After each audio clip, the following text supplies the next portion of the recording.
அனைவருக்கும் வணக்கம். அது சரியா ஏப்ரல் 28, 2003 ஈவினிங் 5:15 மணி இருக்கும். அன்றைய நாள் ராஜஸ்தான் மாநிலத்துடைய சவார் போலீஸ் ஸ்டேஷனுக்கு ஒரு மர்மமான ஒரு ஃபோன் கால் ஒன்று வருது.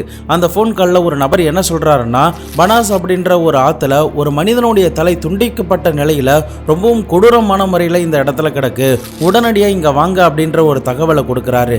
அதன் அடிப்படையில் போலீஸ் அதிகாரிகளும் தங்களுடைய டீமை அழைத்து கொண்டு சரியாக 1 மணி நேரம் 5 நிமிடம் கழித்து தான் சம்பவ இடத்துக்கே ரீச் பண்ணுறாங்க. அப்போ அந்த பனாஸ் ஆற்றை பார்க்கும்போது தண்ணிலாம் ஓடாம வறண்ட நிலையில இருக்கு. அந்த ஆற்றுக்குள்ள தான் இந்த போலீஸ் ஆஃபீஸர் நடந்து போறாங்க. அப்படி நடந்து போனதுல ஆற்று பாலத்தோடைய 11வது தூணில் தான் ஒரு மனிதனுடைய தலை துண்டிக்கப்பட்ட நிலையில கொடூரமான முறையில் சிதைந்த நிலையில கிடக்கிறதா பார்க்குறாங்க. தொடர்ந்து குச்சியை வச்சு அந்த தலையை அசைச்சு பார்க்கும்போது முகத்தை அடையாளம் காணக்கூடாது அப்படிங்கிறதுக்காக அந்த முகத்தை கம்ப்ளீட்டாக எரிச்சிருந்திருக்காங்க. கொஞ்ச நேரத்தில் இந்த செய்தி கம்ப்ளீட்டாக அந்த ஏரியா முழுக்க பரவ ஆரம்பித்ததுனால அந்த இடத்துல நிறைய பொதுமக்கள் கூட ஆரம்பிக்கிறாங்க. இந்த சம்பவத்தை சுரேந்திரா சிங் அப்படின்ற எஸ்ஐ எடுத்து விசாரிக்க ஆரம்பிக்கிறாரு. தொடர்ந்து அந்த கிரைம் சீனை சுற்றியும் சோதனை பண்ணி பார்க்கும்போது தான் ரத்தக்கரை படைந்த சாக்குப்பையும் சில துணிகளும் அந்த இடத்துல இருந்து கிடச்சிருந்திருக்கு.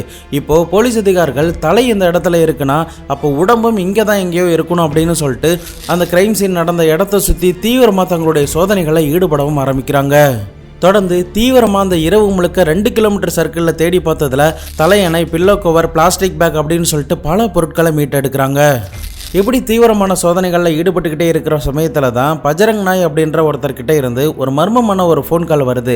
அந்த ஃபோனில் அவர் என்ன சொல்கிறாருன்னா, எனக்கு சொந்தமான ஒரு இடத்துல கிணறு ஒன்று இருக்குது, அந்த கிணத்துல இருந்து ஒரு சாக்குப்பை மிதக்குது, அந்த சாக்குப்பையில் இருந்து பயங்கரமான ஒரு துர்நாற்றம் வீசுது, உடனடியாக என்னன்னு வந்து பாருங்க அப்படின்ற ஒரு தகவலை கொடுத்து விட்டுருக்காங்க.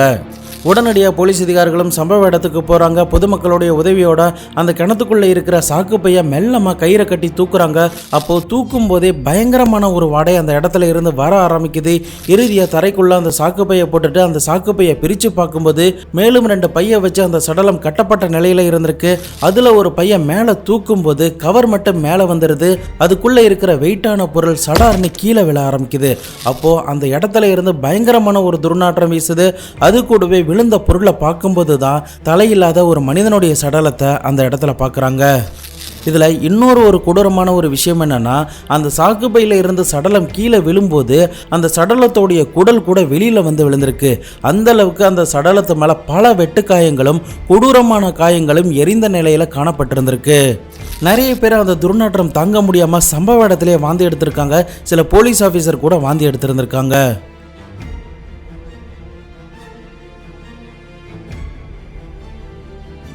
தொடர்ந்து இந்த கிணத்துல இருந்து மீட்டெடுக்கப்பட்ட சடலம் மற்றும் ஆத்து பாலத்துக்கு கீழே மீட்டெடுக்கப்பட்ட தலை அப்படின்னு சொல்லிட்டு எல்லாத்தையுமே பிரேத பரிசோதனைக்கு அனுப்பி செக் பண்ணி பார்க்கும்போது தான் இது எல்லாமே ஒரே நபருடையது தான் அப்படின்னும் அந்த நபருடைய அடையாளம் அப்படின்னு சொல்லிட்டு எதையுமே போலீஸ் அதிகாரிகளால் கண்டுபிடிக்க முடியாமலே போகுது. அதே சமயம் சுத்துவட்டார் முழுக்க ஏதாவது ரீசெண்டாக மிஸ்ஸிங் கம்ப்ளைண்ட் இந்த வயசில் பதிவாயிருக்கு அப்படின்னு சொல்லி செக் பண்ணி பார்த்ததில் எந்த ஒரு மிஸ்ஸிங் கம்ப்ளைண்ட்டுமே அப்போதைக்கு இறந்து போனவுடைய வயதுக்கு ஒத்து போகிற மாதிரியான யாரோடைய இதுவுமே மேட்ச் ஆகாமலே போகுது.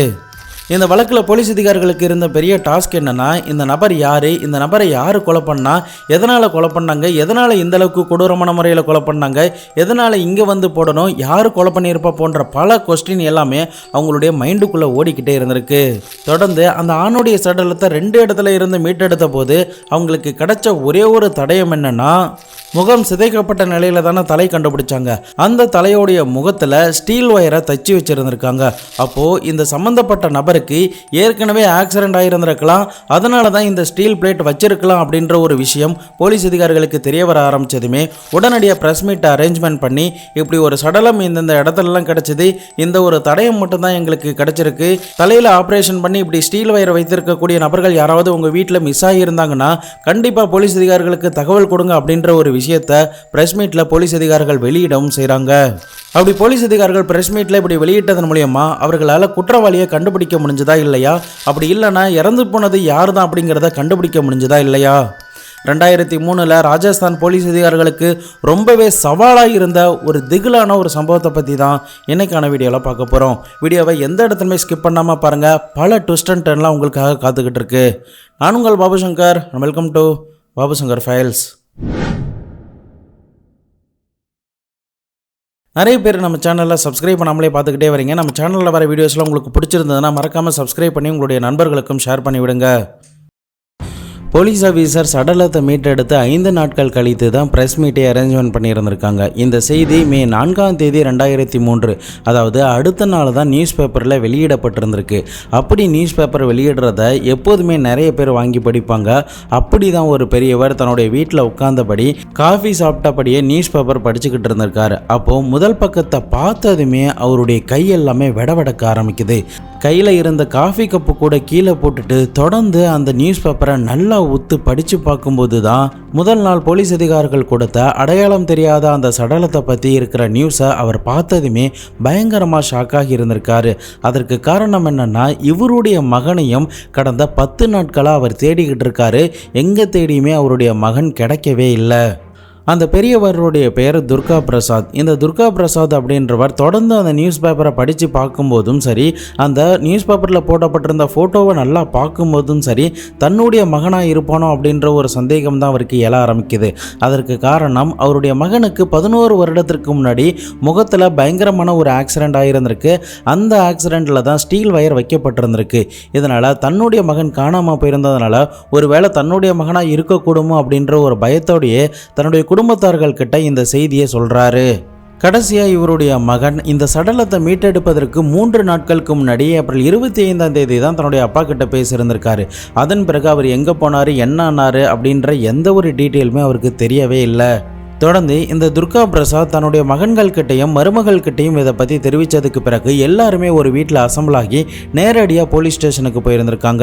அப்போ எல்லாருடைய மனதிலையும் தங்களுடைய குடும்பத்தை சேர்ந்த நபராக இருக்கக்கூடாது அப்படின்னு நினைத்தபடி தான் அந்த போலீஸ் ஸ்டேஷனில் போலீஸ் ஆஃபீஸர் கிட்ட பேசுகிறாங்க. அப்போது எங்களுடைய மகனான பவானி சங்கர் சர்மா அப்படின்றவரை 8 நாட்களாக காணும் அப்படின்னும் நியூஸ் பேப்பரில் இந்த செய்தியை பார்த்தோம். அதுவும் இல்லாமல் முகத்தோடைய வலது கண்ணுக்கு கீழே ஸ்டீல் வயர் ஆப்ரேஷன் பண்ணப்பட்டிருக்கு அப்படின்னு நீங்கள் இருந்ததுனால எங்களுடைய மகனுக்கும் அதே மாதிரி தான் ஒரு ஆபரேஷன் நடந்திருக்கு. 8 நாட்களாக காணாமல் போயிருக்காரு. அதனால உங்களுடைய சடலத்தை நாங்கள் பார்க்கலாமா அப்படின்னு சொல்லிட்டு அந்த பெரியவரான துர்கா பிரசாத்தோடைய குடும்பத்தார்கள் சார்பாக கேட்கப்பட்டிருக்கு. போலீஸ் ஆஃபீஸர் அந்த சமயத்தில் என்ன சொல்கிறாங்கன்னா, அந்த சடலம் ரொம்பவே துர்நாற்றம் வீசியதுனால தேவையான எவிடன்ஸை மட்டும் நாங்கள் எடுத்துகிட்டு அந்த சடலத்தை அடக்கம் பண்ணிட்டோம். நீங்கள் வேணும்னா அந்த கிரைம் சீனில் இருந்து மீட்டெடுத்த சில பொருட்களை நீங்கள் பாருங்கள், அதில் இருந்து அது உங்களுடைய மகனுடையதா அப்படிங்கிறத நீங்கள் கண்டுபிடிச்சிடலாம் அப்படின்னு சொல்கிறாங்க. மறுபக்கம் அந்த பெரியவரான துர்கா பிரசாத்துக்கும் பயங்கரமான அதிர்ச்சி தான் காத்துக்கிட்டு இருந்திருக்கு.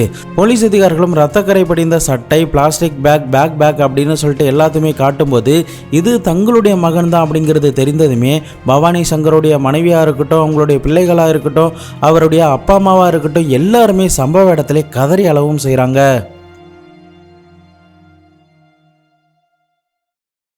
மறுபக்கம் பவானி சங்கருடைய மனைவியான நிதி சர்மாவும் இது தன்னுடைய கணவருடையது தான் அப்படின்னு சொல்லி வேதனையோட அந்த போலீஸ் ஆஃபீஸர் கிட்ட அடையாளம் காட்டுறாங்க. தொடர்ந்து போலீஸ் ஆஃபீஸர் எதனால் இவருக்கு இப்படி நடந்துச்சு அப்படிங்கிறத கண்டுபிடிக்கணும் அப்படிங்கிறதுக்காக ஒவ்வொரு குடும்பத்தார்கள்கிட்டையுமே தனித்தனியாக விசாரணையை தொடங்கி இருந்திருக்காங்க. இந்த இறந்து போன பவானி சங்கருக்கு இதுக்கு முன்னாடி ஏதாவது பிரச்சனைகள் இருந்துச்சா, யாராவது எதிரிகள் இருந்துச்சா, ஆக்சிடெண்ட் எப்படி ஆணுச்சு, ஆக்சிடெண்ட் எந்த இடத்துல நடந்துச்சு போன்ற பல டீட்டெயில் எல்லாமே அந்த குடும்பத்தார்கள் மூலிமா தெரிந்து கொள்ளவும் செய்கிறாங்க. இப்போ போலீஸ் அதிகாரிகளுக்கு இருக்கிற இன்னொரு டாஸ்க் என்னதான் இந்த குடும்பத்தார்கள் இறந்து போனது பவானி சங்கர் தான் அப்படின்னு சொன்னாலும் கூட சரியான டெக்னிக்கல் எவிடன்ஸ் அப்படி இல்லைன்னா பிசிக்கல் எவிடன்ஸ் இல்லாமல் கோர்ட்டில் இதை நிரூபிக்க முடியாது அப்படிங்கிறது நல்லாவே போலீஸ் ஆஃபீஸருக்கு தெரியும். இதனால பவானி சங்கருடைய அப்பாவான துர்கா பிரசாத் கிட்ட இந்த பவானி சங்கருக்கு எந்த இடத்துல ஸ்டீல் வயர் வைக்கப்பட்டுச்சு, எந்த ஹாஸ்பிட்டலில் வைக்கப்பட்டுச்சு, யார் வைத்தா போன்ற டீட்டெயில்ஸ் எல்லாத்தையுமே கேட்டு தெரிந்து கொண்டு உடனடியாக டெல்லியில் இருக்கிற சிவசங்கர் ஷா அப்படின்ற அந்த ஆப்ரேஷன் பண்ண டாக்டருக்கு கால் பண்ணி இந்த விஷயங்கள் எல்லாமே கேட்குறாங்க. அப்படி கேட்கும்போது அவர் என்ன சொல்கிறாருன்னா, நான் இந்த மாதிரி 3 ஆப்ரேஷன் மட்டும்தான் ராஜஸ்தானில் பண்ணியிருக்கேன். நான் எப்பயாவது இந்த மாதிரி கேஸ் வந்தால் மட்டும்தான் சம்மந்தப்பட்ட இடத்துக்கு போயிட்டு ஆப்ரேஷன் பண்ணுவேன் அப்படின்னு அந்த சிவசங்கர் ஷா அப்படின்ற அந்த மருத்துவர் தெரிவிக்கிறாரு. இதனால் போலீஸ் ஆஃபீஸர் என்ன பண்ணுறாங்கன்னா, நீங்கள் ராஜஸ்தானில் யாராருக்கெல்லாம் ஆப்ரேஷன் பண்ணீங்களோ அந்த 3 பேருடைய டீட்டெயில்ஸை கொடுங்க அப்படின்னு சொல்லி கேட்ட போது தான் துர்கா பிரசாத்தோடைய மகனான பவானி சங்கர் சர்மாவுடைய பெயரும் அந்த லிஸ்ட்டில் இடம் பெற்று இருந்திருக்கு. ஆக மொத்தம் இந்த இடத்துல இறந்து போனதும் சரி, இந்த துர்கா பிரசாத்தோடைய குடும்பத்தார்கள் அடையாளம் காட்டினதும் சரி, எல்லாமே இந்த பவானி சங்கர் தான் அப்படிங்கிறது எந்த ஒரு சந்தேகத்துக்கும் இடமின்றி அப்படியே நிரூபிக்கப்படுது. ஆனாலுமே எல்லாருக்குமே இருக்கிற ஒரு சந்தேகம் என்னன்னா, எதனால பவானி சங்கரை இந்த அளவுக்கு கொடூரமான முறையில் சித்திரவதை பண்ணி கொலை பண்ணணும் அப்படிங்கிறது தான். இப்போ அந்த விஷயத்தை கண்டுபிடிக்கணும் அப்படிங்கிறதுக்காக பவானி சங்கருடைய பேக்ரவுண்ட் எல்லாத்தையுமே போலீஸ் அதிகாரிகள் ஆராய ஆரம்பிக்கிறாங்க. ராஜஸ்தான் மாநிலத்துடைய ஜஸ்வந்த்பூர்ல இருந்து 120 கிலோமீட்டர் தள்ளி இருக்கிற ஏசியாவிலேயே மிகப்பெரிய மார்பிள் மார்க்கெட்டான கிசான்கர் அப்படின்ற ஒரு இடத்துல மார்பிள் பிஸ்னஸ் பண்ணி கொண்டு இருந்தவர் தான் இந்த பவானி சங்கர் சர்மா அப்படின்றவர். இந்த பவானி சங்கர் அந்த ஏரியாவில் மிகப்பெரிய மார்பிள் பிஸ்னஸ் பண்ணக்கூடிய ஒரு வியாபாரி. அப்படிப்பட்ட இந்த பவானி சங்கருக்கு எக்கச்சக்கமான பெரிய பெரிய பிஸ்னஸ்மேன், பெரிய பெரிய பணக்காரர்களுடைய பழக்கம்லாம் இவருக்கு இருக்கு. அதே சமயம் பொருளாதார ரீதியாகவும் மிகப்பெரிய ஒரு செல்வந்தராக தான் இந்த பவானி சங்கர் இருந்திருக்காரு. பவானி சங்கருடைய ஆஃபீஸில் போய்ட்டு போலீஸ் அதிகாரிகள் விசாரணை பண்ணும்போது அவர் ஆஃபீஸுக்கே வர்றதில்லை சார், அவங்களுடைய மனைவியான நிதி சர்மா தான் அப்பப்போ ஆஃபீஸுக்கு வந்து பார்த்துக்கிறாங்க, அவங்களுக்கு 2 குழந்தைகள் இருக்காங்க, அவங்க 2 பேரும் சந்தோஷமாக தான் வந்துட்டு போகிறாங்க அப்படின்ற டீட்டெயில்ஸ் எல்லாமே தெரிய வருது. மேற்கொண்டு விசாரித்ததில் இந்த பவானி சங்கர் திருமணமானதுக்கு பிறகு தன்னுடைய மனைவி மற்றும் பிள்ளைகளை அழைத்து கொண்டு தனியாக ஒரு வீட்டில் வந்து தங்கினதாகவும், தன்னுடைய அப்பா அம்மாவுக்கு அப்பப்போ மட்டும் உதவி பண்ணதாகவும், அந்த உதவி பண்ணுறதை ஏன் பண்ணுறீங்க அப்படின்னு சொல்லிட்டு அவருடைய மனைவிக்கும் இவருக்கும் அடிக்கடி சின்ன சின்ன சண்டைகள்லாம் ஏற்படும் அப்படின்னா அந்த சண்டைகள் எதுவுமே பெரிதாலாம் மாறவே இல்லை. அப்படி சண்டை போட்டாலும் கூட 2 பேருமே அன்பாவும் ஒன்னாவும் தான் இருந்தாங்க அப்படின்ற மாதிரியான சில விஷயங்கள் போலீஸ் ஆஃபீஸருக்கு கிடைக்குது. பவானி சங்கர் தன்னுடைய அப்பா கிட்ட கடைசியாக ஏப்ரல் 25, 2003 வாக்கில் தான் பேசியிருக்காரு. அதாவது அவருடைய சடலத்தை மீட்டெடுப்பதற்கு 3 நாட்களுக்கு முன்னாடி தான் தன்னுடைய அப்பா அம்மாவை பார்த்துட்டு வீட்டுக்கு போயிட்டு நான் வந்துட்டேன் அப்படின்னு கால் பண்ணி சொல்லியிருந்திருக்காரு. அதுக்கப்புறம் அவங்க அப்பா அம்மாவுக்கு ஃபோன் பண்ணவே இல்லை. இதனால் பவானி சங்கருடைய அப்பா என்ன பண்ணுறாருன்னா, ஏன் தன்னுடைய மகன் கால் பண்ணவே இல்லை அப்படின்னு சொல்லிட்டு உடனடியாக தன்னுடைய மகனுக்கு கால் பண்ணுறாங்க. அப்போது காலை எடுக்காமலே இருக்காங்க. மறுபக்கம் ஆஃபீஸுக்கு கால் பண்ணி பார்க்குறாங்க. அதன் பிறகு மருமகளான நிதி சர்மாவுக்கு கால் பண்ணி கேட்கும்போது அவர் எங்கே போனார் என்ன ஆனார்லாம் எனக்கு தெரியாது, வேணும்னா நீங்களே கண்டுபிடிச்சிக்கோங்க அப்படின்னு கோபமாக சொல்லிட்டு ஃபோன் காலை கட் பண்ணி இருந்திருக்காங்க. சரி, கணவன் மனைவிக்குள்ளே ஏதோ ஒரு சண்டை நடந்திருக்கு போல அப்படின்னு நினச்சி இந்த துர்கா பிரசாத்தும் அதை பெருசாக எடுத்துக்கவே இல்லை. இருந்தாலுமே நாட்கள் நகர நகர தன்னுடைய மகனை காணுமே அப்படின்ற ஒரு பயமும் சந்தேகமும் இந்த அப்பாவுக்குள்ளே ஏற்பட்டுக்கிட்டே இருந்திருக்கு. இதனால் தன்னுடைய குடும்பத்தார்கள் சொந்தக்காரங்க கிட்டலாம் சொல்லி இந்த பவானி சங்கரை பார்த்தீங்கன்னா எனக்கு தகவல் கொடுங்க அப்படின்ற டீட்டெயில்ஸ்லாம் சொல்ல ஆரம்பிக்கிறாரு. பட் என்னதான் அப்படிலாம் சொல்லியிருந்தாலும் கூட எந்த ஒரு எவிடன்ஸுமே அவருக்கு கிடைக்காம போயிருந்திருக்கு.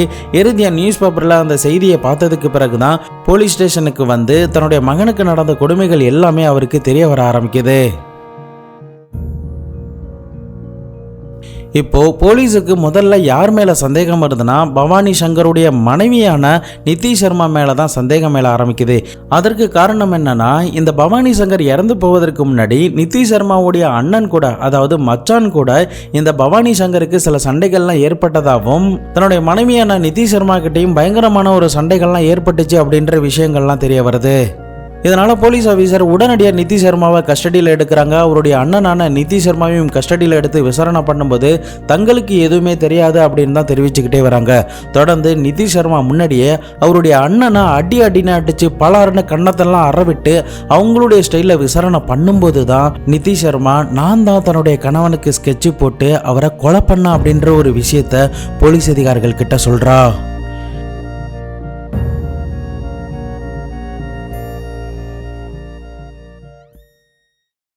இந்த நிதி சர்மா இவரை கொலை பண்ணணும் அப்படிங்கிறதுக்காக என்னென்னலாம் பிளான் பண்ண அப்படிங்கிறத இப்போ நம்ம பார்க்கலாம். பவானி சங்கருடைய கார் டிரைவரான அசோக்குக்கு இந்த பவானி சங்கர் தன்னுடைய காரை ஃபைனான்ஸுக்கு கொடுத்துருந்திருக்காரு. இதை தெரிந்து கொண்ட நிதி சர்மா உடனடியாக அந்த அசோக்கை அழைத்து, உனக்கு தேவையான விஷயங்கள் எல்லாத்தையுமே நானே பண்ணித்தரேன், இந்த காருக்கு ஃபைனான்ஸ்லாம் நீ கட்ட வேணாம், அது கூடவே எக்ஸ்ட்ரா பணம் தரேன், ஆனால் அதுக்கு பதிலாக நீ எனக்கு ஒரு விஷயம் பண்ணணும், இந்த பவானி சங்கரை கொலை பண்ணுவதற்கு எனக்கு உதவி பண்ணு, நான் நிறைய பணம்லாம் தரேன், உன்னுடைய லைஃப்பில் நீ செட்டில் ஆயிடலாம் அப்படின்னு சொல்லிட்டு ஆசை வார்த்தைகள்லாம் காட்டி இருந்திருக்கா.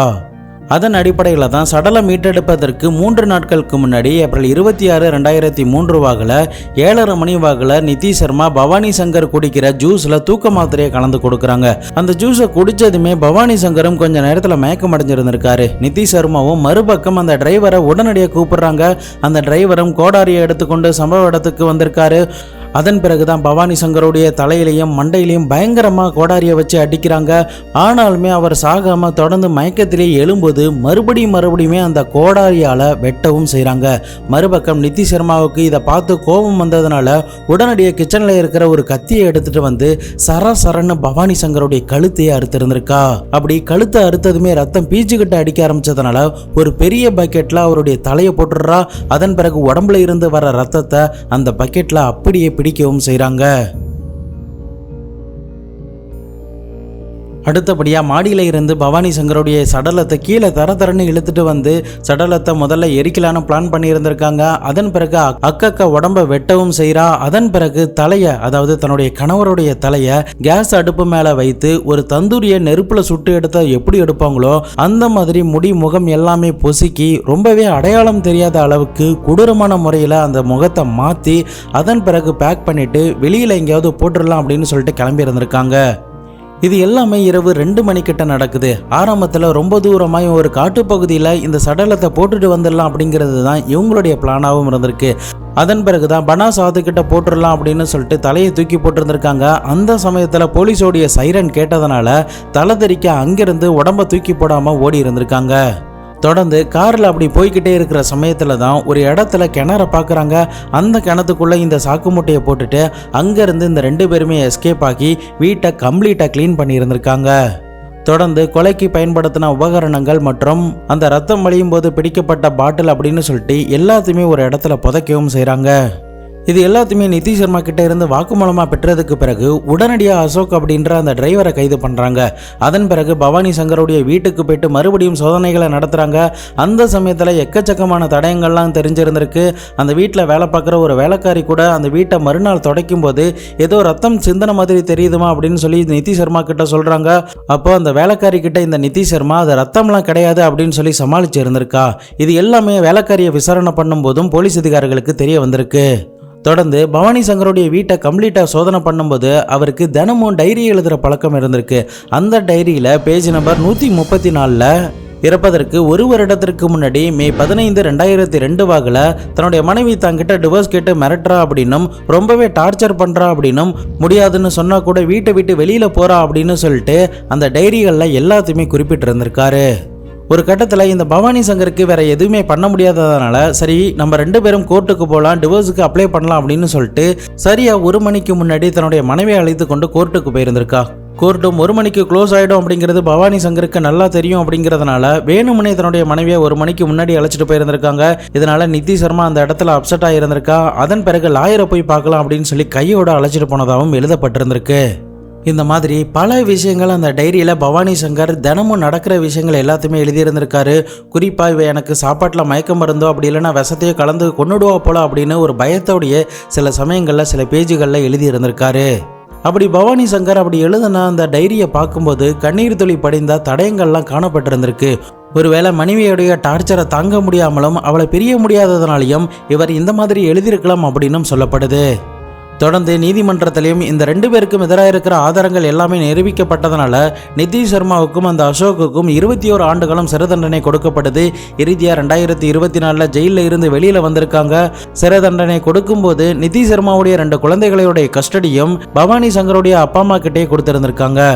அதே சமயம் இந்த பவானி சங்கருடைய சொத்துக்கள் அனைத்தும் இந்த 2 குழந்தைகளுக்குமே போகும். அவங்க 2 பேரும் வளர்ந்ததுக்கு பிறகு இந்த பிஸ்னஸை எடுத்துக்க வேண்டியதான் அப்படின்ற ஒரு ஆர்டரையும் நீதிமன்றம் போட்டிருந்திருக்கு. இவ்வளவு விஷயங்கள் கேட்டதுக்கு பிறகு உங்களுக்கு ஒரு சந்தேகம் வரலாம், எதனால நிதி சர்மா இந்த பவானி சங்கரை கொலை பண்ணணும் அப்படிங்கிறது தான். அதற்கு காரணமாக சொல்லப்பட்ட விஷயங்கள் என்னென்ன அப்படிங்கிறத இப்போ நம்ம பார்க்கலாம். முதலாவது விஷயம், இந்த நிதி சர்மாவுக்கும் அசோக்கும் ஒரு ரிலேஷன்ஷிப் இருந்ததாகவும் அந்த ரிலேஷன்ஷிப்பை நல்லா வாழணும் அப்படிங்கிறதுக்காக இந்த பவானி சங்கரை இவங்க டிவோர்ஸ் பண்ணிடலாம் அப்படின்னு சொல்லி பிளான் பண்ணியிருந்திருக்கலாம். ஆனால் பவானி சங்கருக்கு நம்ம பிரிஞ்சுட்டா நம்ம குழந்தைகள் பாதிக்கப்பட்டுருமே அப்படிங்கிறதுனால அவர் டிவோர்ஸ் கொடுக்காமலே இருந்திருக்காரு. இருந்தாலுமே நிதி சர்மாவுக்கும் டிரைவரான அசோக்குக்கும் ஒரு ரிலேஷன்ஷிப் இருந்திருக்கலாம் அப்படின்ற சந்தேகம் தான் எல்லாருக்குள்ளேயுமே எழுந்துக்கிட்டே இருந்திருக்கு. போலீஸ் அதிகாரிகள் நிதி சர்மா கிட்ட எதனால நீங்க உங்களுடைய கணவரை கொலை பண்ணீங்க அப்படின்னு சொல்லி கேட்டபோது இந்த நிதி சர்மா சொன்ன காரணங்கள் என்னன்னா, என்னுடைய கணவருக்கு பாம்பே மற்றும் டெல்லியில ரெட் லைட் ஏரியாவுக்கு போவது பழக்கம் உண்டு, பல பெண்கள் கூட அவர் பழக்கம் வச்சிருந்தாரு, அந்த விஷயங்கள் எதுவுமே எனக்கு பிடிக்கல. அது ஒரு பக்கம் இருந்தாலும் அவருடைய பிஸ்னஸை நானும் எடுத்து பண்ணணும் அப்படின்னு தான் நினைச்சேன். என்னுடைய குடும்பத்தார்களையும் எடுத்து பார்த்துக்க சொல்லலான்னு நினைச்சேன். ஆனா அவர் மட்டுமே தான் அவருடைய பிஸ்னஸை பார்த்தாரு, எந்த ஒரு விஷயத்தையுமே எனக்கு கொடுக்கவே இல்லை. இதனால அவர் மேல எனக்கு பயங்கரமான ஒரு கோபம் வந்துச்சு. அதனால தான் அவரை போட்டு தள்ளிட்டா அந்த பிஸ்னஸ் எல்லாத்தையுமே நானே பார்த்துப்பேன், மொத்த சொத்துக்கும் நானே அதிபதி ஆயிடுவேன் அப்படிங்கிறதுக்காக தான் என்னுடைய சொந்த கணவர்னு கூட பார்க்காம பவானி சங்கரை நான் கொலை பண்ண அப்படின்ற ஒரு பகிரங்கமான ஒரு ஸ்டேட்மெண்ட்டை இந்த பெண்மணி போலீஸ் ஆஃபீஸர் கிட்ட தெரிவிச்சிருந்திருக்கா. தற்போதைக்கு இந்த நித்தி சர்மா ஜெயிலில் இருந்து வெளியில் வந்து தன்னுடைய குழந்தைகள் கிட்ட இருக்கிற சொத்துக்களில் தனக்கும் பங்கு உண்டு அப்படின்னு சொல்லி கேஸ்லாம் போட்டு வாக்குவாதம் பண்ணிக்கிட்டு இருக்காங்க. அந்த விஷயத்தில் என்னென்ன தகவல்கள்லாம் வரப்போகுது அப்படிங்கிறத பொறுத்திருந்து நம்ம பார்க்கலாம். இந்த நிதிஷ் சர்மா மாதிரியான ஆட்களுடைய பேராசையும் முன்கோபமும் அவங்கள என்னென்னலாம் பண்ண வைக்குது, அது ஒருத்தருடைய வாழ்க்கையில் எவ்வளோ பெரிய பாதிப்பை ஏற்படுத்துது அப்படிங்கிறத நிச்சயமாக இந்த சம்பவத்தின் மூலிமா நம்மளால் தெரிஞ்சுக்க முடியும். நீங்கள் இந்த பவானி சங்கர் வழக்கை பற்றி என்ன நினைக்கிறீங்க அப்படிங்கிறதையும், இந்த நிதிஷ் சர்மாவுக்கு என்ன தண்டனை கொடுத்துருப்பீங்க அப்படிங்கிறதையும் மறக்காமல் கான்பாக்ஸில் சொல்லிட்டு போங்க. இதை பற்றி உங்களுடைய நண்பர்களும் தெரிஞ்சுக்கணும் அப்படின்னு நீங்கள் ஆசைப்பட்டீங்கன்னா அவர்களுக்கும் ஷேர் பண்ணி விடுங்க. நாளை மறுநாள் வேற ஒரு கிரைம் கேஸோட வேற ஒரு வீடியோவில் உங்களை வந்து சந்திக்கிறேன். அது வரைக்கும் உங்களிடமிருந்து விடைபெறுவது உங்கள் பாபுசங்கர்.